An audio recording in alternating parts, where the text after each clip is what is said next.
Did Turkish President Erdogan overplay his hand? Predictable and irresponsible international diplomacy. The West, including the United States, Germany, and Russia, conducted the largest prisoner swap since the Soviet Union era. The two sides exchanged a total of 24 prisoners in Ankara, Turkey. Turkey and its President Tayyip Erdogan played a key role in facilitating the exchange. Turkey, despite being a member of NATO, has maintained solid relations with both Russia and Ukraine, even though they are in their third year of a war. This has allowed Turkey to be one of the few countries that can legitimately discuss peace and end the war with both Russian President Vladimir Putin and Ukrainian President Volodymyr Zelensky, facilitating an agreement between the two countries called the Black Sea Initiative to allow Ukraine to sell grain and ship it through the Black Sea without interference from Russia in 2022. Despite showing diplomatic savvy on the world stage, President Erdogan has also had many questionable policies and has proven the West's suspicion of him have merit. Europe, Asia, and the Middle East meet in Turkey, making it a global crossroads. It is also located on the Mediterranean Sea and controls access to the Black Sea. Turkey has been a NATO member since 1952, and it currently has the second largest army in NATO. Because of its strategic position along the former Soviet Union's southern border, Turkey is important to NATO. The U.S. was able to deploy nuclear weapons in Turkey as a deterrent against the Soviet Union and continues to do so today as a reminder to Russia. It is also a Muslim country that has maintained beneficial ties with non-Muslim world around it, including, at times, with Israel. The country's strategic geographic position has granted it a degree of influence that few countries can possess, especially when led by competent leadership. As mentioned in this publication, President Erdogan has occasionally shown his commitment to peace in his efforts to end the Ukraine war. A peace talk breakthrough has eluded all parties, but despite this, President Erdogan is one of the few leaders who has the trust of both Russia and Ukraine. This trust has allowed Turkey to play an important role in the prisoner exchange of August 1st, 2024, which is admirable. But these positives should not overshadow many questionable activities of the Turkish president. In 2017, he urged the Turkish diaspora in Germany to vote against then-Chancellor Angela Merkel, citing German leaders as enemies of Turkey. In 2022, he threatened that Turkey could attack fellow NATO member Greece with missiles that could reach Athens, to name a few of his outlandish outbursts at fellow NATO members. Recently, President Erdogan has continued his unpredictable ways as he has been a supporter of Hamas and its struggle against Israel. This support is not unusual, as there is a significant number of European countries that are sympathetic to the Palestinian cause. Erdogan shows his support for the Palestinian cause by maintaining friendly relations with the Hamas leadership. Although he did not endorse the October 7, 2023 attack on Israel by Hamas, which resulted in the deaths of 1,200 Israelis and the capture of over 250 other hostages, he offered his services to negotiate an end to the conflict before Israel began its ground operation in Gaza. With this commitment to peace, as seen as the Ukraine-Russian efforts, an attempt to protect Palestinians or Hamas leadership. President Erdogan has publicly expressed his anti-Zionist sentiments, referring to Israeli Prime Minister Benjamin Netanyahu as a vampire and psychopath, comparing him to Hitler and accusing him of genocide in the Gaza war, which has claimed the lives of approximately 39,000 Gazans.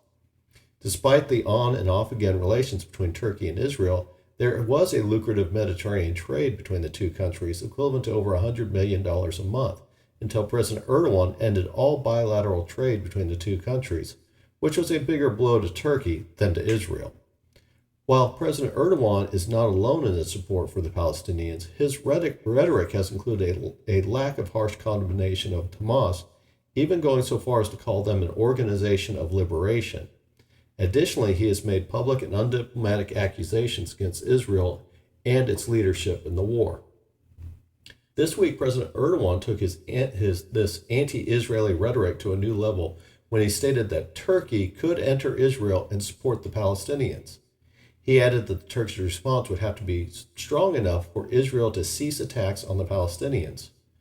Erdogan addressed his political party at his ancestral home in Rizal, so it is unclear if this is a national policy or just a political rallying cry. It is also doubtful that Turkey has plans for how it could enter the conflict, but Erdogan stated that there was no reason for Turkey not to intervene on behalf of the Palestinians and that Turkey must take strong steps in the ongoing conflict, citing examples such as its intervention in Libya and its support of Azerbaijan in its brief conflict in Karabakh. Israel's Foreign Minister, Israel Katz, harshly rebuked President Erdogan, comparing his actions to those of the former Iraqi dictator Saddam Hussein, who similarly used rhetoric against Israel to garner international support following Iraq's humiliation over its war with Iran and later Kuwait. Mr. Katz also went so far as to call on NATO to expel Turkey from the military alliance. This led the Turkish communications director to call Mr. Katz a Nazi. Mr. Katz's NATO comment was not a surprise, because it has been a problem because Turkey has blocked all NATO attempts to interact with Israel since the start of the Gaza war. It was also not Mr. Katz's place to dictate what NATO should do. At the NATO Washington summit in July, President Erdogan went so far as to state that it was impossible for NATO to interact with Israel as long as the current Israeli administration was in power. NATO has a unanimous clause that requires all members to consent to a NATO policy, so Turkey was within its rights to maintain the NATO bloc against Israel. NATO lacks a mechanism for removing a country from the alliance, and Turkey's strategic significance to NATO remains undiminished, particularly given the potential for a new Cold War with Russia. Therefore, realpolitik dictates that Turkey should not face expulsion from NATO. Furthermore, Israel's attempts to impose its will on NATO do not serve the Israeli cause. President Erdogan's undiplomatic attitudes towards Israel are ridiculously out of place in the world of international diplomacy, especially if Turkey does not want to be viewed as a pariah state on the same level Iran or North Korea. President Erdogan is also well aware of this, having successfully navigated negotiations between Russia and Ukraine and then facilitated prisoner transfer this week, all while demonstrating a level of diplomatic adeptness that has yielded favorable results in international diplomacy. These events aim to bolster Turkey's economy and elevate its status in international diplomacy. The fact that he is completely undiplomatic towards Israel, as well as earlier examples from Germany and Greece, demonstrate that his undiplomatic and bellicose threats are intentional and performative. The Turkish president appears dangerously undiplomatic at times, either to rally his domestic support base or divert attention from their economic problems, or assert his leadership over a greater Turkey. The other aspect involves discussing Turkey's role as protector of Islam and highlighting perceived threats to it. Erdogan is making these attempts to align Turkey with the Islamic world, including Iran, Egypt, and Saudi Arabia, with the sole aim of positioning Turkey as the central hub of Islam, akin to the old Ottoman Empire. He has demonstrated in the past that he has a competent grasp of diplomacy and domestic politics to keep his many opponents off balance. But this week he seems to have overplayed his hand and reinforced the world's suspicion of Turkey's reliability to further a more stable world. Erdogan has brought Turkey to a new crossroads between being reliably self-aware of its position and dangerously self-indulgent.